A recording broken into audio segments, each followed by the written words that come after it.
Well, hello. Come right in. Oh, George, we've got company, and they're all in uniform.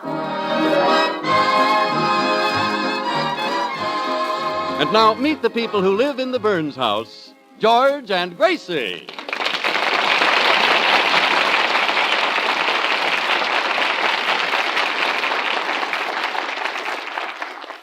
Uncle John, I'm worried about George.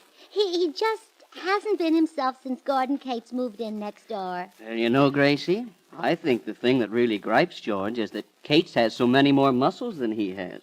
Well, that's not George's fault. My goodness, Mr. Cates has muscles growing in places where George hasn't even got any places.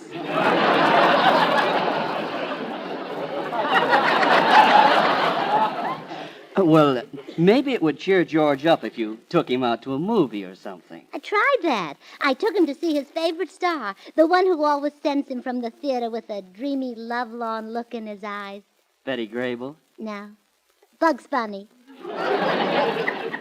Well, what happened? Well, we were sitting there in the theater watching Bugs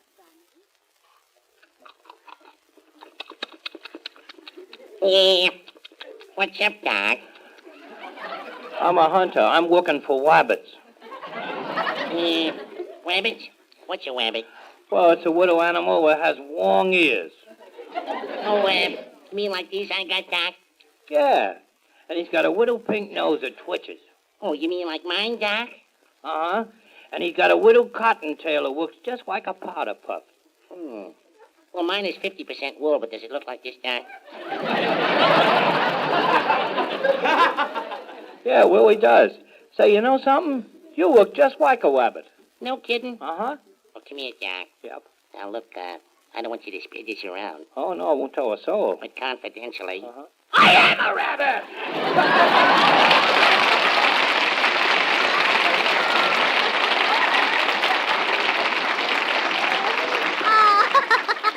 George, did you enjoy Bugs Bunny? No. He looks too much like Gordon Cates. Hey, that's right. Gordon Cates' mustache looks just like a bunny's whiskers. It does at that. Yeah. I may not be very handsome, but at least I have no features like a rabbit's. Say, excuse me, mister. You going to be sitting in front of me during the feature? Sure. Why? Would you mind pasting back them ears so I can see the screen? Let's go, Gracie.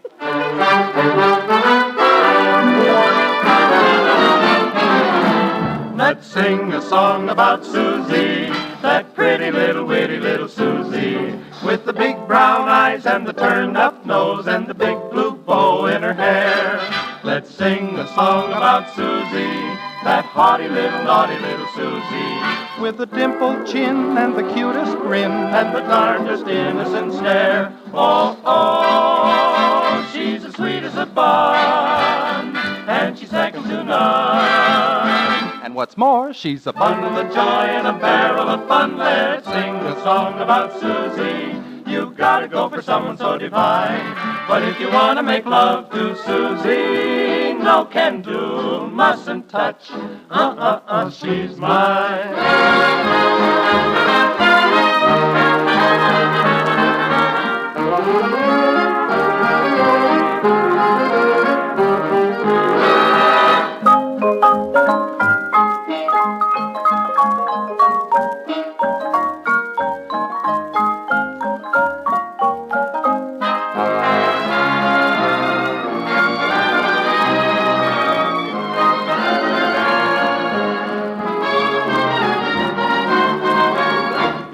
Sing a song about Susie. But if you want to make love to Susie, no can do, mustn't touch. She's mine.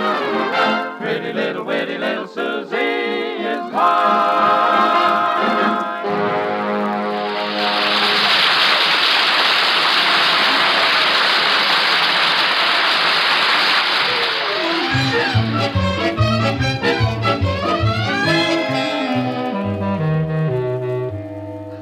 Well, now that's the way it's been all week, Uncle John. The minute I thought I had him cheered up, something would happen. Oh, poor George. I'd give him the shirt off my back if it would make him happy. But he'd just get mad. Mad? Yes, it's his shirt. Well, now there's another thing I tried. New clothes. I thought sure buying a new outfit would cheer him up, so yesterday we went to one of the best stores in town. Here are your packages. Thank you, clerk. New hat, new shoes, new suit, new coat and gloves. Well, George, feel better now? No. Oh, well, don't worry, dear. Just wait till we get home and see them on me. Let's go.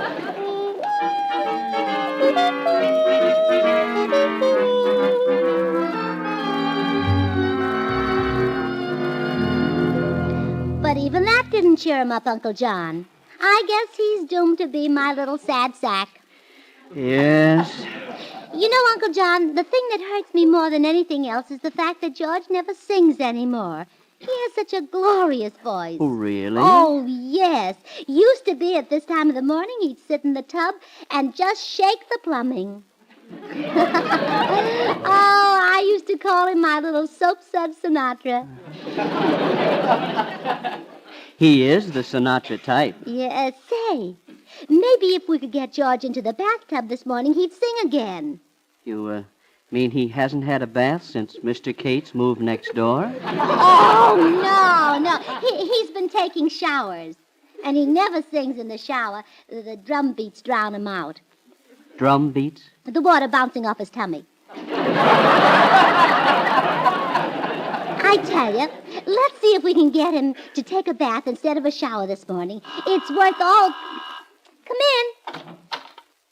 To George Burns, the biggest headache in the world is the guy right next door, Gordon Gates. To you, the biggest headache in the world can be money, unless you save now. It'll be mighty important to come out of service with a nest egg all your own. To make it easy to save, the Army has set up special savings plans. For example, the $7.50 GI bond maturing at $10, or Soldier's Deposits, a savings bank of your own right in your own company with 4% interest on amounts left for 6 months or more. See your first sergeant or company clerk now and work out a savings plan to suit your rate of pay. Use your head now, save headaches later. Hello, Gracie. Hello, Uncle John. Oh, Harry, maybe you can help us get George into the bathtub. Oh, glad to. Does he need a bath? Oh, of course not. Then what's the idea of putting him in the bathtub? Well, have you ever heard him sing? Sure, but Oh, I see. Oh, hey, that's a swell idea. But don't hold him under too long. He'll drown.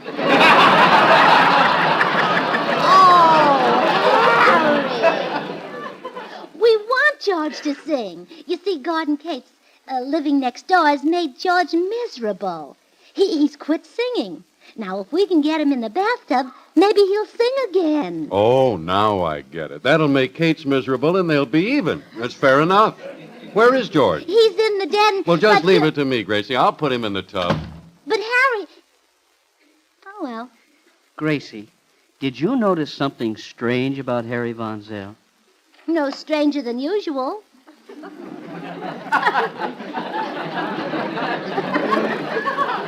But something stood out this morning. Well, he's probably having trouble getting a girdle.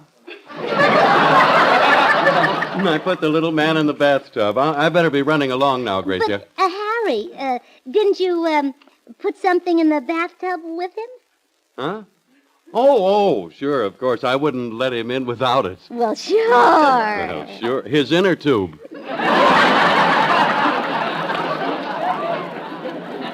Well, Gracie, I'll see you later, huh? But, Harry, that wasn't what I meant. Really? Well, give me a hint. Well, what has the longest neck in the park? What has the longest neck? Oh, that's easy. A sailor on a 24-hour pass. Yeah, well, so long, Gracie. Well, I guess even the bathtub didn't work. George isn't singing. Yes, Gordon Cates has got his goat. Poor George. If we could only find one thing that he could do better than Cates. Oh, April showers may come your way, for they bring flowers that bloom in May.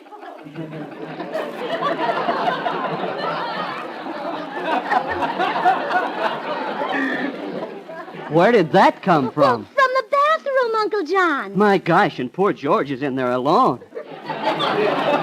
It must have scared the daylights out of him. Well, Uncle John, that was George. Oh. Well, don't worry. He'll get over it. They're releasing penicillin to civilians now. Oh, no. He isn't sick. He's singing. Oh. And when it's raining, have no regrets. Uncle John, that's it. That's what George can do better than Gordon Cates. Better than anybody. Sing. Oh, I've got a wonderful idea. George! Oh, George!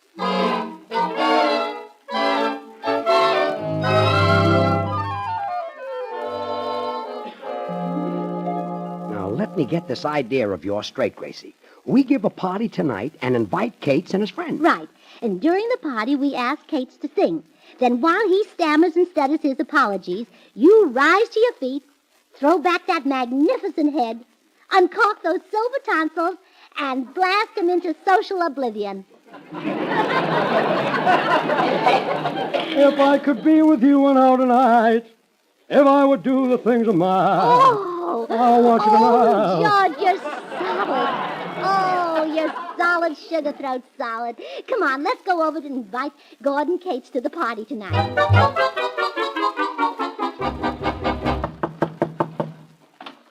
Well, if it isn't the Burnses, both the good-looking one and the other one. Come in, come in. Why, Mr. Cates, you have on boots. Well, yes, you see, I've been out horseback riding with the society woman, Mrs. Isabel Randolph. Oh. I apologize for the boots, Mrs. Burns. To make up for my appearance, I shall kiss your hand.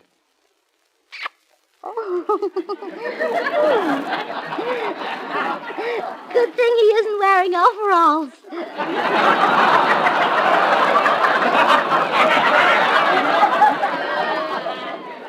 Look, Cates, we came over to invite you to a party at our house tonight. It's very important to the party that you be there. Well, now, that's very decent of you, George. Not everyone has such a charming neighbor. Well, thanks. And tonight I'll be even more charming than usual. Fine, fine. Well, I guess that's about all for now, Mr. Cates. Till tonight, then. And we'll expect you about 8. Splendid. I'll be there in white tie and top hat. It gets pretty chilly by 8 o'clock. I'd wear more than that. See you tonight.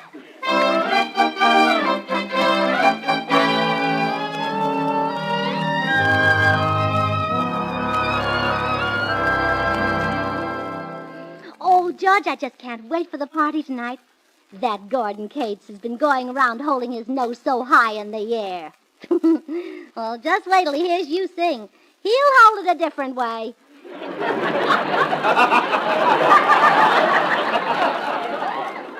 I'm sure glad we found something I can do better than Cates. Not only better than Cates, darling, better than anybody. Oh, honey, to hear you talk, I can sing better than Bing Crosby. Well, can't you? Only in some keys. Why, you're better than Bing Crosby and Nelson Eddy put together. And what would you have if you put them together? Just 2 voices with 1 head of hair singing accentuate the shortening bread. I guess I won't have any trouble showing up Gordon Cates, all right. Oh, George, I have a wonderful idea. Isn't Cates trying to make an impression on that society woman, Mrs. Isabel Randolph? Yes? Well, let's invite her to the party tonight. Then Cates will make a fool of himself in front of her and get laughed right out of society. Swell. I'll sing as I've never sung before. Oh, I ain't got nobody, babe.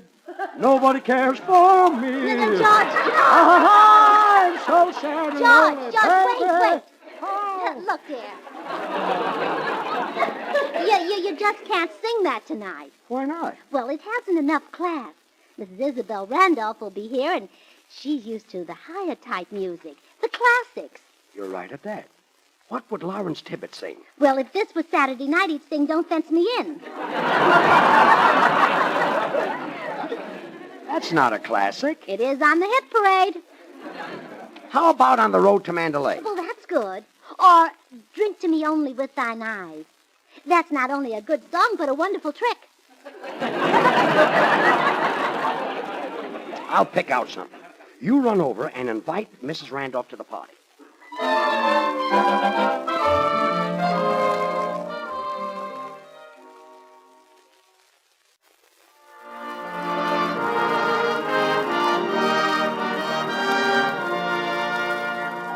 Soon I'll be going where the soft breeze is blowing in Kentucky. Things will be blooming when I roam where there's room in old Kentucky. Kentucky, where the sky is blue and the grass is too, and the sunniest style of welcome and smile is made to order for you. There is somebody waiting to begin celebrating in Kentucky. I'm not denying that my heart will be flying when I get to Kentucky. I'll declare it's heaven with all those wonders in store. Oh, Lord, make me lucky when I get to Kentucky. Let me stay there forevermore.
Are you Miss Isabel Randolph, the well-known society woman?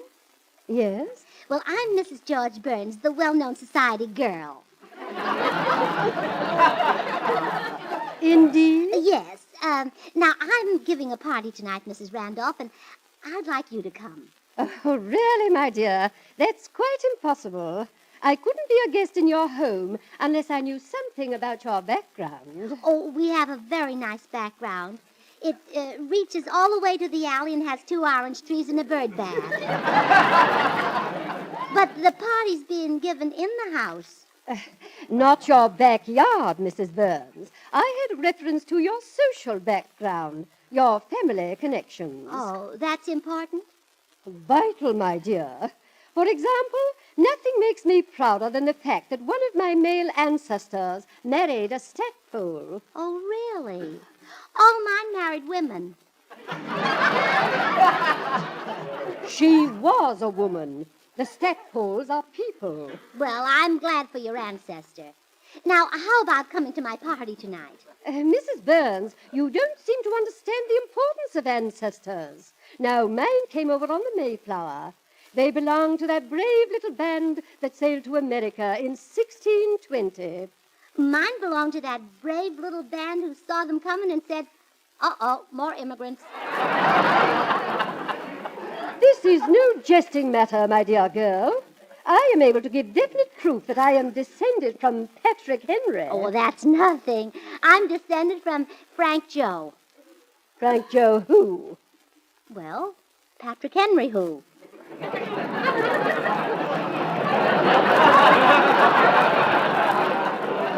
You tell me Henry's last name, and I'll tell you Joe's last name. Well, really, I'm afraid I can't attend your party tonight. Oh, I wish you'd change your mind, Mrs. Randolph. Gordon Cates will be so disappointed. Oh, will Gordon be...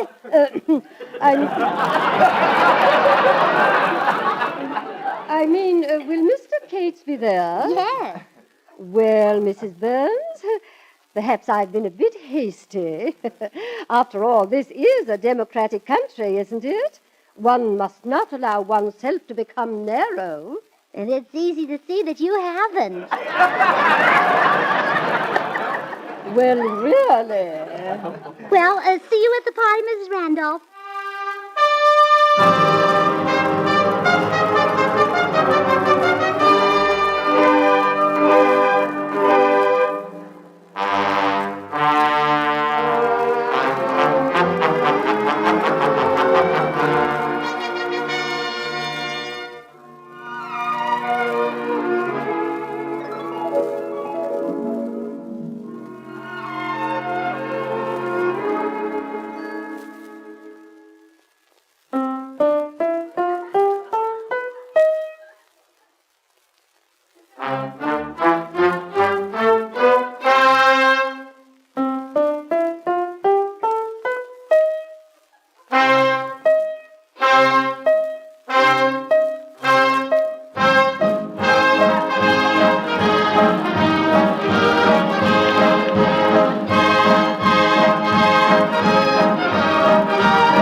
George, the guests will be arriving any minute now. You'll soon have your revenge on Gordon Cates. Have you picked out a song? Yeah, I'll sing that stirring song of the vagabonds. Listen to this. Sons of toil and danger, will you serve a stranger and bow down to Burgundy? Oh, wonderful. Strength, you know. Oh, George, that makes you sound like you've got hair on your chest. I've got hair on my chest. Would you like to see it? Oh, no, we haven't got time to look for that now. Oh, come in. Oh, well, Harry, you're the first guest to arrive. Good. How soon do we eat? Boy, am I going to tear into the food tonight. Oh, Harry, please.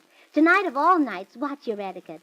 You'll be sitting next to Mrs. Isabel Randolph, the society woman. I will? Yes. Now, watch her and use the same fork and spoon that she does. Okay. But when it's my turn, she better let go of 'em or I'll twist her arm.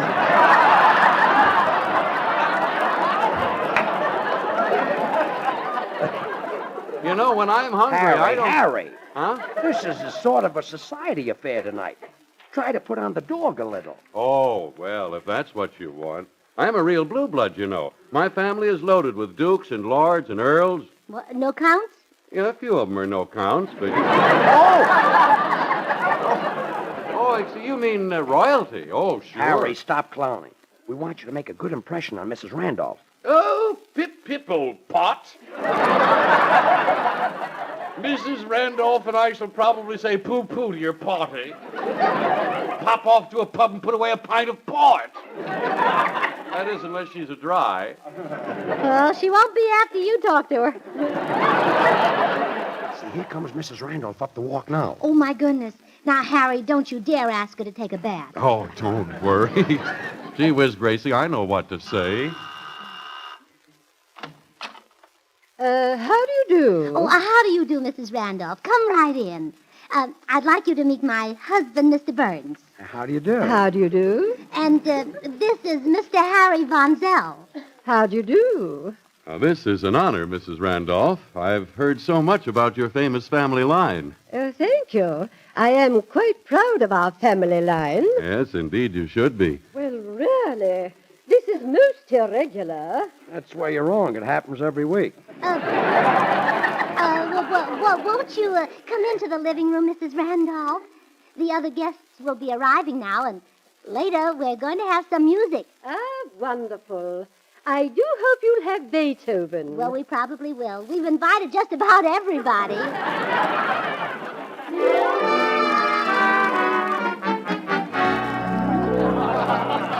Gracie, can I see you in the next room for a minute? Well, of course, dear.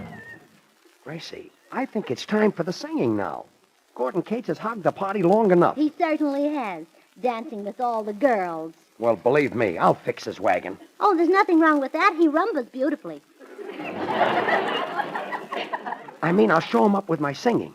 Now, you go in there and ask for someone to sing. Then I'll single out Cates, and after he's squirmed for a while, I'll get up and slug him with this. Sons of toil and danger you will serve. Don't give it away. away. Make it no, strong. don't give it away. Come on, let's go in. Quiet, everyone. Now, no party is complete without a little music. Now, would someone like to sing? How about you, Cates? Oh, no. No, George, not me. Oh, come on. You're so talented. Let's hear you sing. Oh, no, really, Oh, please do, Gordon. I insist. Yeah. Well, if you say so, Mrs. Randolph, I'll do my best. I can hardly wait. Sons of toil and danger, will you serve a stranger and bow down to Burgundy?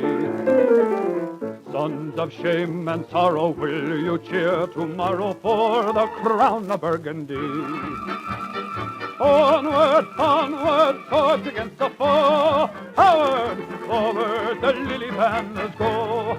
Sons of France, around us, break those chains that bound us, and be gone with Burgundy.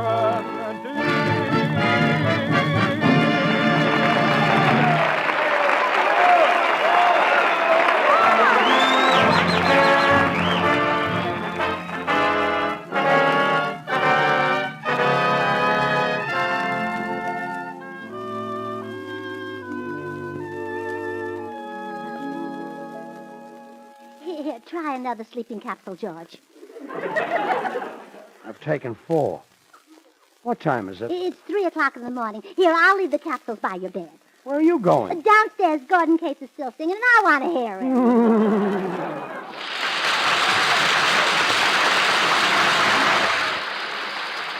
it. This is the Armed Forces Radio Service.